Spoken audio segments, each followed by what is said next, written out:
Welcome to the Pranatech Podcast. Taiga Gamell, a very interesting character that I've known for quite some time, and he's done a lot of very special things in his career, cultural things as well as professional things, and traveling and all, and a variety of things that I want to learn about. So, Taiga, welcome to the Pranatech Podcast. Please introduce yourself, and we'll take it from Definitely. there. Absolutely, Amit. And actually, I can kind of start off here with a fun little story about my last name. And it's up to interpretation on how you want to say it. It can be Gamel, Gamel. Basically, 100 years ago, my great-grandfather was coming from Greece, and his last name is Kekov. And when he was coming into America, he thought I guess immigration thought his last name was too confusing at Kekov, and they're smoking a Camel cigarette. So they decided to make his last name Gamel because it's easy to pronounce and it rhymed with the Camel cigarette. So that's kind of the origin of my last name. But yeah, so it's kind of how you want to, however you want to, say it or perceive it. But yeah, thank you so much for having me on, Amit. A quick background about me: I'm one of the co-founders of Gildre. I'm one of the managing partners, and I've gotten to know Amit over the past probably about 4 months or so. Just being in the Gildre community, understanding your background in med tech. It's amazing to see that you've started this podcast and growing your podcast to this. It's super professional, and I love kind of the way that you host it. So thank you so much for having me on. Yeah. I have a couple of thoughts, honestly. First of all, your last name. All the cigarette smokers will remember your last name. I'll tell you that. Okay, so it's Right. like Gamel, Camel. It's like fine. it's very easy to pronounce. But actually, the reason I started this podcast, I looked at you guys. When I joined Gildre, I was kind of seeing what you guys were doing, and I reached out to you, and I was like, how do I do this? I mean, we spoke about these things, and it was awesome. I was like, this is very easy to do. This is not rocket science, and I keep saying that because rocket science is pretty hard. Right.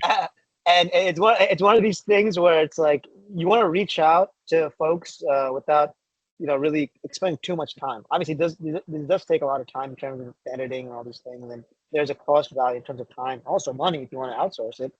But you guys were the ones that actually kind of, I would say, influenced me to do this, and I did it pretty quickly, as you know. I didn't waste time because it doesn't take that much time to do it, right? And Right. we went back and forth about these things and like how you guys do it on Gildre, and all these energies. I was like, we can do it in different ways and still interact, right? So thank you for that. That's very awesome that you guys gave me that influence. And I've been following your podcast since the start, and I think there are some things that you have done amazing. I think even a lot better than what we have. And one of the things is the intro video. And actually, just a quick question for you, Amit. How did you create that intro video for your podcast? It's really good. Well, I can't take credit for this entirely, but I do work with an Indian-based organization called Healthcare Continuum, and they have a content team that works with me. So they are my content team, and we work very closely. I've done webinars for them, and it was more of like a design on my end, right? I'm very into the multiverse, understanding different universes, and we went back and forth about like the background kind of, I would say, noise, what's there versus like kind of really attracting people, right? Bringing people into the metaverse, bringing energies. The universe is energy, right? So I wanted to kind of put that in a way where it's like we're going so far away from the earth, but coming back at the same time, but we're still in the same place. Kind of wild, right? I think I spoke about this too, is because like if I were to travel to a different galaxy, Andromeda galaxy right now at the speed of light, and I'll reach there, it'd take a long time. But if I come back, none of you guys would be alive. Right? Everyone, it'd be 4 million years down the road where everyone would be done. The Earth would be different. But the point is that was the purpose of that intro. It's like we're going so far ahead, but we're coming back. And that's what you want to stay here, but go forward, come back, and keep going back. It's like a pendulum, right? But that was the purpose of the intro, honestly. Love it. Yeah, I love the intro, and I love kind of I think right now where a lot of people are so caught up with technology, social media, and I think people are not connected to nature and their roots. And I think being connected to nature and where they come from and understanding who they are as a human you can ultimately become more productive and live a more fulfilling life. So I kind of like that, to kind of go off of your intro and kind of the opening scene and talking about the pendulum and balance between going backwards and forwards. Yeah, yeah. I'm sure you can relate to that too, right? You were born and raised in Japan. Is that correct? No, I was born in Japan. I was like a couple months premature. Kind of long story short, I was probably 2 or 3 months premature. My mom's dad, my grandfather Hidoshi, passed away a week after I was born from prostate cancer, and so my mom was back in Japan taking care of my grandfather as he's dying from cancer. So that's why I was not to kind of have a morbid, sad story to like have like the kind of why I was born in Japan, but that's why I was born in Japan. And then basically when I was 2 or 3 months old, I had my first international flight back to America. But I hopped back and forth between Japan and America growing up throughout my adolescent years. And so I'd say my Japanese was far better than it was today when I was 3, 4, 5. Because kind of in those development years, I thought some words were Japanese, and I was using Japanese words to describe things when I was back in America. So that's kind of to show how my language and development was pretty Japanese growing up. But I'd say I'm far more American now, just because I've grown up and gone to school, my middle school, elementary school, and high school, and also university, and pretty much my career has all been in English. So, so Yeah, I'm pretty much yeah. American. But how do you blend the two, right? You kind of know the culture very well from Japan. Like, how do you kind of mesh the two together to really be successful? Yeah, I think understanding both the cultures is really important because Japan has so many really cool things within the culture. So, one of the cool things is working on one thing and mastering it 10,000 times, for example. So, in Japanese philosophy, with food, they look at pizza and they go to Italy and train for 6 or 7 years and master the art of pizza, how to make the dough perfectly, how to make the cheese perfectly crisp on the pizza, and like all the ingredients and where to source it from. And they master all those things. And I think that's one thing about Japanese culture that's amazing. And then on top of their work ethic and how it's organized, very respectful. And then with America, I think innovation. I think America has far more innovation than Japan overall, just because with Japanese culture, it's kind of like the nail that sticks out gets hammered down. And then with American culture, the squeaky oil gets the wheel. So I feel like American culture emphasizes being different and having more creativity and more innovation. And as far as with startups and entrepreneurship, I should say Japanese culture has a lot of really cool anime and a lot of really cool. I don't know if you've ever seen like Japanese anime or just storytelling in general. There's a lot of layers to their storytelling. Yeah. But What is that show where you wear the band? A lot of people do this. And when I was at Stony Brook, a lot of people were into it. Is it Naruto? Is that I think it is that Naruto. is Mhm. I never wore. Is that Japanese? Yeah, it is Japanese. Okay. I don't want to assume, but I never wore the band though. I Right, only wore right. the band because I wanted to be Jimmy Butler, like the ninja bands. Oh yeah, That was the yeah. closest I ever got. That was the Yeah. closest I got to Naruto. Was wearing a ninja band.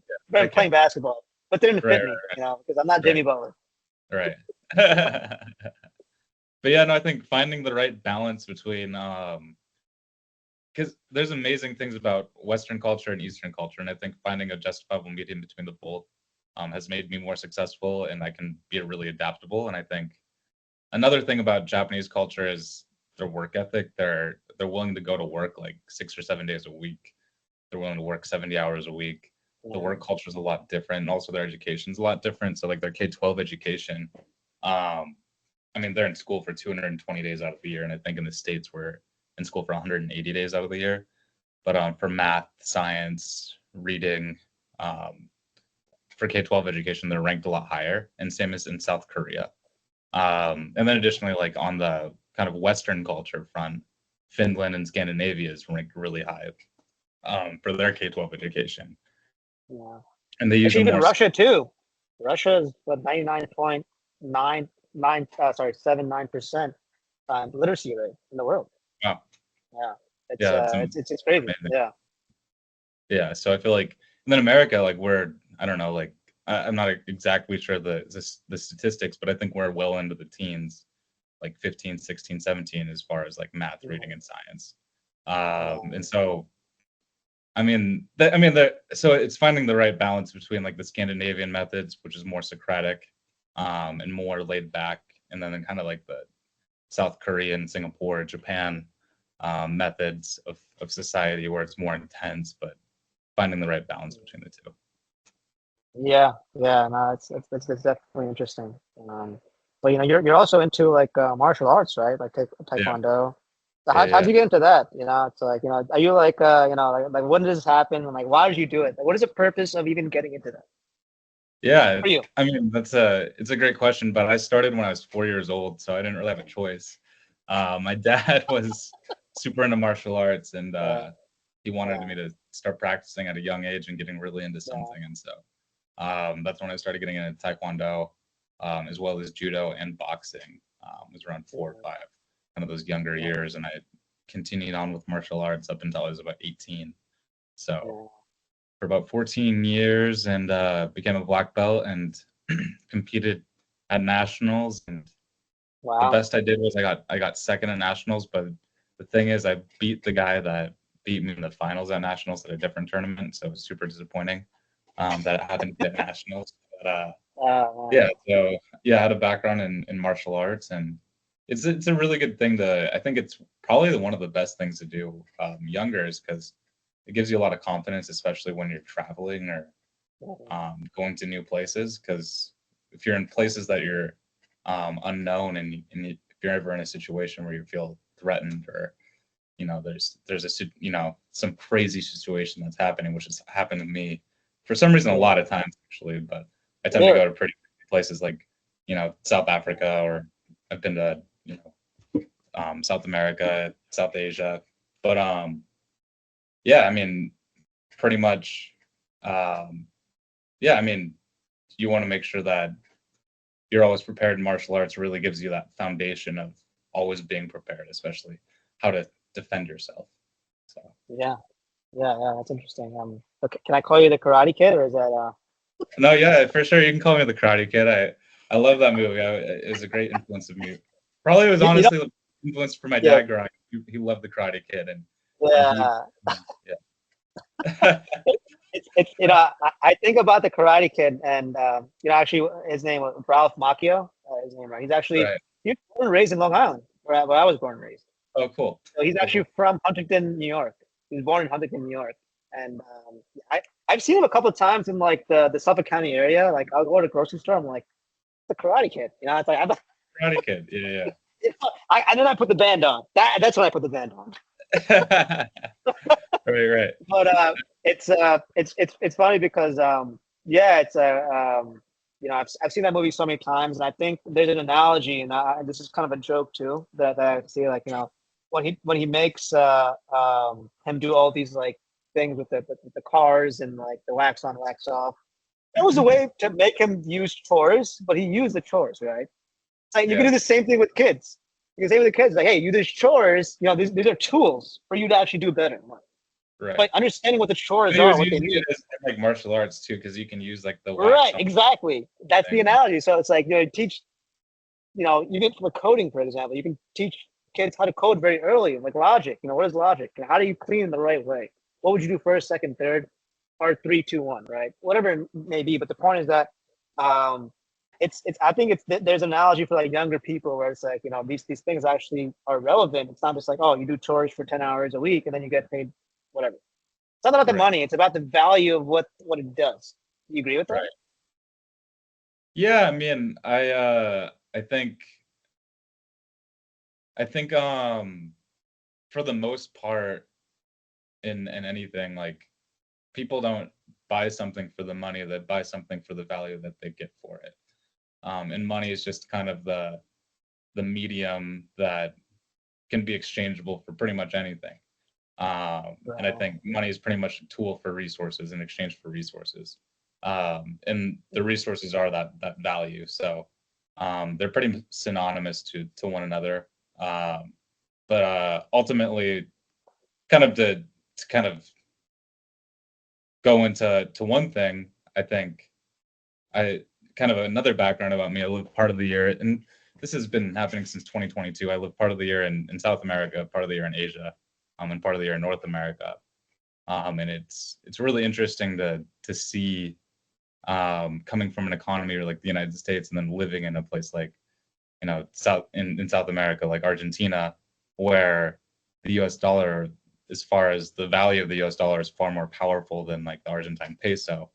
And so buying a particular product, what you would get in the United States, for example, like, I don't know, like a taco or a shawarma or like a pizza, for example, is like $1 in Argentina, but in the United States is like $4 or $5 for a slice of pizza. So it just I mean, kind of the crux of this is don't be afraid to travel abroad and live in different places and experience the beauty of being a U.S. citizen and getting paid in U.S. dollars and using those U.S. dollars to go to Southeast Asia and maximize your resources and get a really beautiful experience from, you know, getting that massage for $10 an hour, or, you know, getting that amazing meal for, you know, that amazing steak for $6 or $7. It's amazing. So I mean, I think Argentina probably has the cheapest steak in the world now.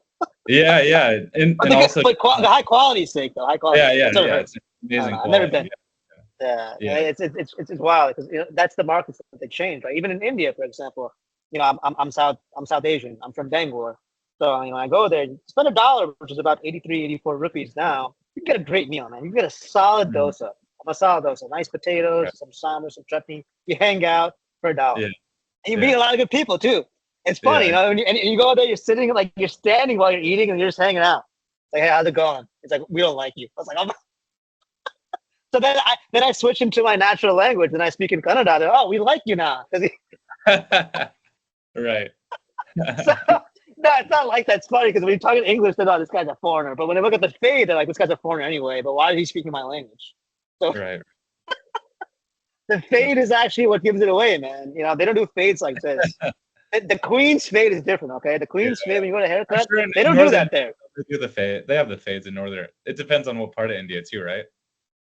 Actually, I've never had a haircut in northern India, so I don't know. Oh, okay. Right. Only in southern India, but they do a good job. You know, actually, one of the haircuts I got was like 300 rupees, which is pretty expensive. But what is that? $4 or $5 less than that. And they do a stick job. Yeah. And they give you like the shampoo wash and everything. I'm like, where am I? Yeah. No, that's. I mean, I get my haircut in South America. I kind of grow my hair out long when I'm here in the States during the winter time because I don't want to pay $50 for a haircut. And then in South America, it's like $5 or $6, and it's, you know, you get everything. You get a head massage too. Like it's yeah. There's actually a Punjabi guy that I go to around the block for me, and he does that too. He does like this whole thing. I was like, dude, this is actually, I pay for that. Forget the haircut. I'll pay for that. Do they do the eyebrows in South America? They do that as well. I'm like, this is a men's barbershop too, and they do it. The guys are going there, and it's one of these things where it's like, I just go there for the massage. You know, I don't care about my hair. You know, if you want to do a haircut, just do it. But just give me the little hair that, you know, my brain just expands. It's like, it's wild. And he's got strong hands. I was like, just don't choke me, okay? Right. Your hair looks nice, by the way, man. I like it. Thank you. Yeah. I got it from the same guy. You know, there was no one there yesterday. But yeah, let's get into Gildre, man. You know, like, get into Gildre and, like, you know, why you guys started this and, like, what was the purpose? Where did the idea come from? Who started it? And how did you kind of get this trinity of folks, including yourself, together and really move forward? Yeah, I'd say Michael, Brian, and we're basically 3 different generations of founders, which is super interesting, super unique. Michael's obviously the older one that's from New York. He's in his 60s. Brian, he's definitely, I'd say he's we're all equal, but Brian's definitely, as far as operational wise, he's the one that is kind of the glue. He keeps us going. And I'm definitely kind of the marketing piece, the younger component that has like the younger flair and has some really good connections and has, you know, a big background in startups. But yeah, so how Gildre came to inception, I've been kind of working at startups my whole entire career. I started my career in Seattle. I worked at a startup. There's a SaaS startup in Seattle that had a bunch of really cool products. That's how I went to India, was working on that SaaS startup. Led the team in sales the first quarter I joined, and I spent a month in India, met the development team, found out that I was like, oh, wow, this is what it looks like behind the curtain. I think this is something that I can possibly do. Ended up starting a company called Kudos. Got a little bit of outside funding, started building the product. The pandemic hit. Was far more difficult to get customer acquisition. An accelerator actually reached out to me to apply to join. I didn't have the finances to go through an accelerator in the time, just because I was really focused on working with the two other folks that I was working with and working with developers. And but then, you know, come mid-pandemic, it was really difficult to acquire that traction. So I got reached out by recruiters, and it was for that same accelerator that asked me to apply to join as a startup founder. So I actually joined that accelerator and worked my way up the ladder a little bit and became a senior program associate. And Brian was actually the director of product at the accelerator. So I started working directly with Brian, and we helped build out the mentor component, which was really cool. So we started building the mentor community in the accelerator. And then I also had the opportunity to work in the investor relations component, and that's where I met Michael, who was helping build up the investor relations component of the accelerator. He had like a big background with fundraising, finances, and VC. And so we were working together. And then come May, we thought that we saw the biggest value that these folks were getting were from the mentorship component. And then also they wanted to see a community aspect. They're meeting a lot of founders, co-founders, networking, but there's no actually organized community within the accelerator. And so we wanted to start something that was different than an accelerator that was far more affordable. This accelerator that we're working at was charging between $6,000 to $18,000 for a 6-month program with no community afterwards. And so we wanted to build something that's better, that is more community oriented, that's far more affordable for founders to join, that's more, you know, industry agnostic. So any type of founder in any industry, as long as they're passionate about their startup, as long as they're passionate about their company, and they're willing to put in the work, that's who we want within Gildre. Are people that have a passion, that are purpose-driven founders, that are looking to build. If they don't have, you know, any revenue, or if we have some members that have, you know, $10 or $20 million revenue a year, it doesn't matter. We want to make sure that we can help you and support you with the resources like you have in like the Bay Area, or you'd have in like Austin, Texas. And so that's kind of like a quick background about Gildre. And then we also want to have, you know, more in-person events too. We're going to have our first Gildre sponsored in-person event in January or February at an escape room in Chicago. Free food and drinks provided to all of our members. And so we want to make sure that this is a really fun community, not just virtual, but in person as well. Yeah, that's awesome. I've really enjoyed being a part of Gildre. And I'll tell you a funny story. The first time, I think it was actually Michael that actually reached out to me. And, you know, his name is Michael Frank, right? So I kept calling him Frank. He's like, why are you calling me Frank? I was like, I'll be Frank. I thought your name was Frank. I thought your name was Frank, man. He's like, my name's Frank. I was like, my bad. So when you have two first names, it's like Paul George, right? It's like, I may call Paul George George. So why are you calling me George? My name was Paul. It's like, oh, I didn't know. So it's one of these things where it's like, I think a lot of like you said, like you guys have a different, I guess, generational gap for a good reason, right? That gives you diversity in terms of age. And, you know, you can buy time, but you guys have the time on your side in a certain way, right? Because you have that, you know, different kind of mindsets. And all you guys, you know, I've spoken to you guys multiple times, and you guys bring a different perspective which is awesome based on what you guys have learned. Right? Mhm. And I think a lot of that is, failing at things. Forget the success. Success is always going to be there, but failures add up more than successes, right? You only need one success, two successes, but the Mhm. failures are probably your mountains. So, like, Mhm. how do you guys kind of like really reach out to those folks saying, like, how do you guys recruit these folks? Like, how do you guys even get these people in your community? Like, what is the process to that? Yeah, no, that's so we have a really, we want to make sure that all of the members in our community meet one of the three founders. Like that's a must before they join the community. We want to have a conversation. We have a conversation with all of our members before they join as well, to make sure that they have the right background, they have the right fit, they're a passionate founder. But basically, just like any other kind of B2B company, we have lead generation tools. And so we have specific criteria that we have. And this is kind of what it looks like under the curtain. So for example, with Michael, um, you know, Not Frank, not Frank, sorry. yeah, Michael Frank, you fit the list. And so we want to grow our community in New York. We think New York's a fantastic place. There's a lot of startups. And so we have specific criteria that we have on LinkedIn. So startup founders with at least 5 years of experience, potentially funded and industry agnostic, in New York metropolitan area. And then we put, there's other specific criteria. And then that gives us a list of probably about 2,500. And on LinkedIn, we can reach out to about, I believe it is 100 a week. We can send out 100 connection requests a week with a LinkedIn premium account. And so we have an AI tool called WeConnect. And so we have a campaign that has an organic message that's tailored to every single person with their company, their name. And then we start the campaign, and then it sends out like 34 messages every single day, something like that, to everybody in that list of New York. And so this is a hype. And I think maybe you were one of those folks on the list.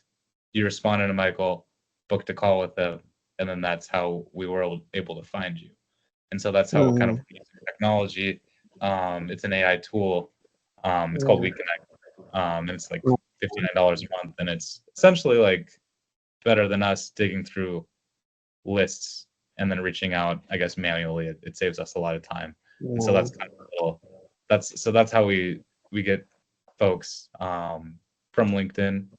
And then we also do a lot of marketing too. So we do, a lot of blogs, articles, social media. We create a lot of content around our members. And so that's kind of like, so that's a little background of behind the curtains of how we do some of our top of funnel lead generation. That's awesome. I'm sure you've seen X-Men.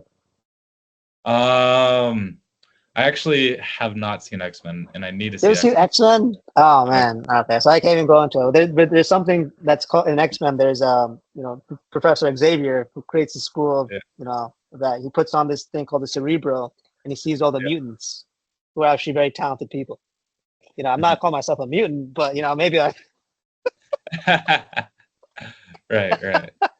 But the point is that what he did on purpose because he's trying to identify talent that people don't see, right? And I think Gildre is they do that in a lot of ways, and in my life at least, like I never felt like I would say I felt like I was never heard, because I was working for these corporations, these startups that they appreciated me, but like I had different ideas and different visions that can really enhance them in different ways. But obviously, like I'm not in control because I'm not the founder or CEO. But obviously, like I think in that case, I learned from a lot of failures from bad founders, right? And like how they don't listen to actually the people that are controlling the operations, right? They're doing a lot of the fundraising, they're doing a lot of the marketing, all these things they're talking about. The thing is that the day-to-day operations, what are the pain points? What can we improve on? What can we do? How can we hire for these positions? Whatever it is. So it's like, and that's the beauty of these things that I learned from the bad founders, right? Obviously, there's the good founders too, but in that regard, it's more like, I look back to look forward, like I said. And, it's one of these great things where I like learning about failures, not only with people, but also history, right? History shouldn't repeat itself unless it deserves to be repeated based on a golden age, right? Based on Pax Romana, based on, what these things, the Renaissance, right? And it's very special to me to read about those things and like really understand like how these people, like Leonardo da Vinci, right? You know, he was his version of artistry was different than any other artist there. They were like, what is this guy doing? But guess what? 500 years later, everyone appreciates that art more than any other art. So it's one of these things where it's like, you can be different beyond different, because then people appreciate it 10, 20, 30, 50 years later. And that's called disruption, right? What do you think about that? Yeah, I mean, I think there's a lot of, I think everybody appreciates disruption. And I think that's also a common term too, like what's disrupting an industry. And like Amazon was disrupting, how people purchase things, or, Apple, disrupted how people, basically interact with information and data to the palm of their hands. So I think people are always going to appreciate what disrupts something and what the catalyst is to disrupt that thing. And whether it's Leonardo da Vinci's, pieces of art that are also historical relics that I think will, no matter what, go up in value, like the Mona Lisa. Or, it's going to be like people really love, interesting things. And kind of to talk about value, I mean, probably an original iPhone that's sealed is probably, worth, I don't, we can look it up. It's probably worth thousands of dollars. Or, you can go down the list, like a packaged deck of Pokemon cards from the 90s is worth millions. So it's like, like people like classics, and people like things that disrupt whatever it is that are game changers in whatever industry, and whatever you can hold me to, are worth a lot of, are super lucrative. Yeah, I'm a big Charizard and Pikachu fan, but those original mint conditions. And I used to play the game, by the way, too, back in the day. Yeah, no, same. I would have kept those. Mewtwo. I was a big Mewtwo fan too. I am Mewtwo. But I used to watch the shows too. And everything was because it was interconnectivity, right? You watch the show, you have the cards. Right. Same thing with any technology, right? If you have the content and you have the technology, why would you not want to incorporate that? Yeah, obviously that was paper based, but the point is that there's connectivity, Yes, technically, like that was upselling, like basically that's an in-game purchase. Like if you get really addicted to the medium, which is the TV show, you buy the cards, which are like the in-game purchases. I don't know. I could be kind of talking up like that could be like an example of, how companies today make kind of mediocre games, but then have a bunch of in-game purchases to make the games better and better. Yeah. Like Pokemon Go, right? Pokemon Go a couple years ago. It was the hype. I was at this company where people just come walking around the campus. I was like, "What the f are you guys doing? Can I just see what you guys are doing?" Oh, we're trying to find Pikachu. I was like, "What the f does that mean?" I had no idea. I'm sorry. It's really cool that it used augmented reality for. I think that was 2016 or 2017. That was it. I never played Pokemon Go though, so I never was. I don't know. I never was a huge. I don't know. I was into Pokemon when I was younger. I wish I was more into it as I got older, but I think my family threw away like all of my Pokemon cards and stuff like that. Which, a lot of money they threw out, man. Yeah, I know. A lot of money they threw out. Are your parents still in Japan, or are they here? They go back and forth. Or how does that work? So my mom is in Japan. My parents got divorced back in like 2013, something like that. So it's been around 11 years, and my mom's been living actually in Japan since, I want to say 2008. So for quite some time, she was a professor at Tohoku University, which is a university up in Sendai, Japan. It's a really good university there for engineering. But yeah, and then my dad lives in Montana. So but yeah, so that's kind of background of where they're from. And my mom loves Japan, my sister lives over there, and my dad loves Montana, and we have our family over here too. That's awesome. One of the times we spoke, you told me Montana has one area code or one zip code. What's the one? Yeah, it's like one area code for one area code. Yeah. That's amazing. It's so funny. You live in a big city for so long. You have so many damn area codes. Like, what does one area code mean for the whole state? That's wild. Yeah, there's about 1 million people in the whole state, so it's Yeah, wow. So it's actually so there's 8 times more people living in Manhattan than right. all of Montana. Yeah, And how much more exactly. space is Montana? Yeah, it's fourth largest state in the country, so a lot of space in Yeah, Montana. yeah. But yeah, how about we just end this off with a take-home message? For all the people who Yeah, are like youngsters who are really trying to kind of get into their own zone in terms of their industries, and I want to say they're afraid to take the jump. They want to do it, they just don't know how to do it. And I would say, like, how do you really, if someone were to come to you like that, saying, "Hey, Taiga, I have this idea. I'm really confident about it, and I want to really move forward." How would you really inspire them to go for it? Without, I would say, they don't want to jump their jobs, whatever it may be. But like, how would you tell them to really spend the time to make their vision something viable and something real? I would tell them to really be strategic, and I think a lot of people rush into things without looking at every variable, every variable that you can control. And I Yeah, think be strategic and look at every variable that you can control when starting your business, and also focus on what problem you're solving and focus on one specific thing. Because I think a lot of founders, I think specifically, jump into it way too quickly without looking at every single variable. And then also they don't really understand what problem they're solving. So they want to solve a bunch of different problems or one big problem. Like I want to solve global warming, or I want to solve, you know, I want to solve the obesity problem in America, or and really you should focus more on the micro, like what specific thing are you solving in a niche industry, and then grow onto that.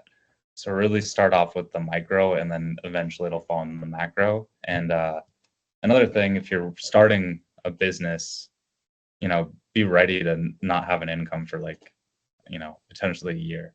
Um, have like at least, depending on how, the quality of your life, have at least a year's worth of savings laid out there, so then you can feel comfortable when you're starting a business, because the last thing that you want is to be worrying about the next expense when you're starting a business. Then your whole life will start kind of potentially crumbling apart, just yeah, because you don't have that financial background and you really think the business will work out, so you start plugging in more money into the business, and then you don't have enough money for yourself. So I think, and that comes back with being strategic. So have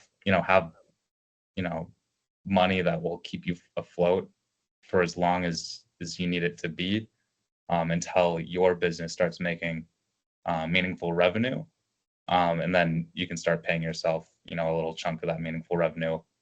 But then you have to be willing to put money back into your business in order for it to grow. So there's yeah, a lot of variables that you can control, and I think the comfort of knowing that you're going to make it, which is having enough money in your bank account, and then also having the right product, so understanding your market, and that's just doing a lot of product market research. So just do a lot of research too. So that, I don't know if that answered your question, but that's kind of like all of the things that I would consider before starting a business. And then as you're starting a business and jumping in, just be really strategic.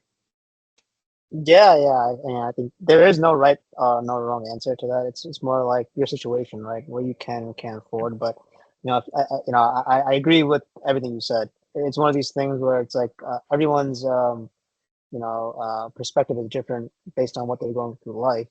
But if you Mhm. have a vision, you're so I would say confident about it. Why not? Just work on it.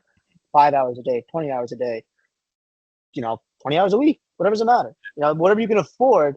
Everyone has the time, right? Everyone has the time. They think they don't have the time unless they don't have it with their family, their kid, their wife, and all these things. It's situational, like I said. But the point I would say is that if you're so influenced by it and it can help your family, you should make the time for it regardless, right? Mhm. And that is passion. If you have that compassion and passion for whatever you're doing, I think you can really take to that next level, um, without compromising things, because your family will be on your side. They'll be a part of the process. They will live vicariously or with you in that process, right? So it's one of these things where, I don't think people think about that way because they think that they're giving up something to get something, but Yeah. sometimes you're actually meshing two circles together, and that's what it's called a Venn diagram, right? You have something in the middle, and, And yeah. I think having a good vision and, at the end of the day, a lot of people want to, make money and, they want to pay the bills. But I think the money will come as long as people see that you're passionate about your vision. Yeah. And so make sure that you have a vision and you're passionate about that vision. And I know that sounds like a cliche, but don't do it for the money. Do it for what problem you're solving, in whatever aspect that is. Right. And that's the beauty of Gildre, right? And in terms of how you guys really connect everyone to everyone. And I met a lot of really awesome folks in Gildre and like their perspective. And like, look, they don't have to be biotech, medtech, therapeutics. When you start a business, some things are agnostic, right? Some things that really like, you can use blueprints from your failures, your successes to something else. And that's the beauty of these communities, right? You guys really teach me a lot with just talking, because we balance ideas. It's not like, oh, you're telling me what to do. We're actually kind of formulating or brainstorming together to make the best pathway for my success or any person's success in the community. Is that correct? Yeah, exact synergistic harmony, kind of like what you're talking about, or having, working together in harmony and synergy. So that's our focus, and I love this podcast and I love your mission behind it, Amit. So I really appreciate you for having me on. Yeah. Thanks, Taiga. Gamell. Either one works. But the point is that it rhymes with camel, okay? Camel. But yeah, thanks for your time today so much, and thanks for really talking about your story, your family, what you're doing with Gildre, and really appreciate you guys. And we'll chat again soon. How's that? Hey, I appreciate it. That sounds good. Yeah, I love it. thank Take you, care, man. Thank you so much. Bye. Appreciate it. Bye.